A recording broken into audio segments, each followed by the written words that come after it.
Hello friends, আমি আকাশ। আজকে আলোচনা করব সাকিব খানের দরদ সিনেমা রিলিজ পেয়ে যে বাংলাদেশে ইতিমধ্যে ভয়ঙ্কর ক্রেজ, ভয়ঙ্কর ক্রেজ।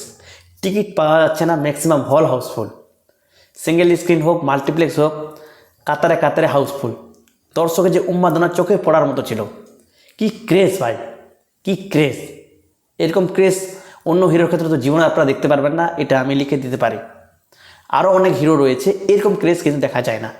এই মানুষটার ক্রেজ কিন্তু এখন যেই লেভেলে বাড়ছে, সাকিব খানের ক্রেজ যখন যেই লেভেলে বাড়তে ধরেছে, তুলনাই করা হয় না, অন্য হিরোদের সঙ্গে তুলনা করাই যাবে না। তো টোটাল বক্স অফিস কালেকশন, আজকের যে আলোচনা, টোটাল বক্স অফিস কালেকশন, দরদের টোটাল কালেকশন কত হলো সেটাই আজকে তোমাদের বলতে এসেছি। তো যে তথ্যটা সামনে আসলো, 2 কোটি টাকা কালেকশন করেছে। ভাবতে পেরেছেন? 2 দিনে 2 কোটি টাকা ইনকাম একটা বাংলা সিনেমার জন্য। 2 কোটি টাকা কানেকশন। এরকম আনটাইমে রিলিজ, যে সিনেমাটা কোনো প্রমোশন হয়নি, প্রচার হয়নি, কোনো ফেস্টিভ্যাল নয়। তোমরা সকলেই জানো যে রিসেন্ট যে 4-5 বছর ধরে তোমরা দেখো সাকিব খানের সিনেমা, প্রত্যেকটা কিন্তু ফেস্টিভ্যাল সময় কিন্তু রিলিজ পেয়েছিল।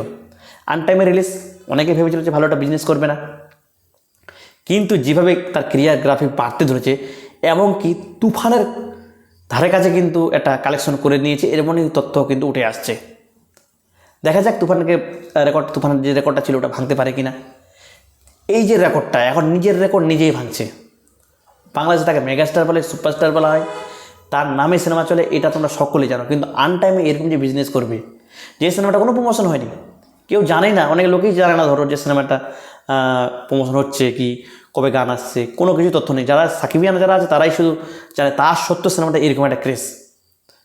ভাবা যায় এই মানুষটা কী লেভেলের মানুষ ভালোবাসে, আর কী লেভেলে তার ক্রিয়াগ্রাফি বাড়তে চলেছে। 2 কোটি টাকা, 2 দিনে 2 কোটি টাকা, এটা মানে কি বলবো। এখন সাকিব খান ছাড়া মনে হচ্ছে বাংলা সিনেমা মানে কি বলবো, একটা দেশের সুপারস্টার এরকম ক্রেজ, এটা মানে দেখবার মতো ছিল। যেভাবে হাউসফুলের বোর্ড চলছে, এবং কয়েকটি রিসেন্ট আপডেট বের হলো যে আগামীতে 2-3 দিনেও মানে কী বলবো 2-3 দিনেও মানে যে টিকিট পাবে মানুষ মনে হচ্ছে না। অনেকে যেটা খবর পেলাম, তথ্য আসলো যে সকাল থেকে টিকিটের জন্য দাঁড়িয়ে রয়েছে মানুষ, সকাল থেকে টিকিটের জন্য দাঁড়িয়ে রয়েছে। 1টার দিকে কি 1:30টার দিকে শো ছিল। তাহলে ভাবতেই পারছেন যে টিকিট কিন্তু পাওয়া যাচ্ছে না, অনেকে টিকিট না পেয়ে বাড়িতে চলে যাচ্ছে। যে ভিডিওগুলো সামনেগুলো আসলো, কিন্তু এটা আমার মন করার গল্প নয়, অনেক ভিডিও সামনে আসলো, দেখলাম। তো ভয়ঙ্কর ক্রেজ। যদি এটা রিলিজ হতো, বা এটা যদি প্রমোশন হতো আগে থেকে, তাহলে ভাবতে পারছেন যে কী লেভেলের হতো এটা। মানে হাউসফুলের বন্যা হয়ে যেত, বক্স অফিসের বন্যা হতো বাংলাদেশে।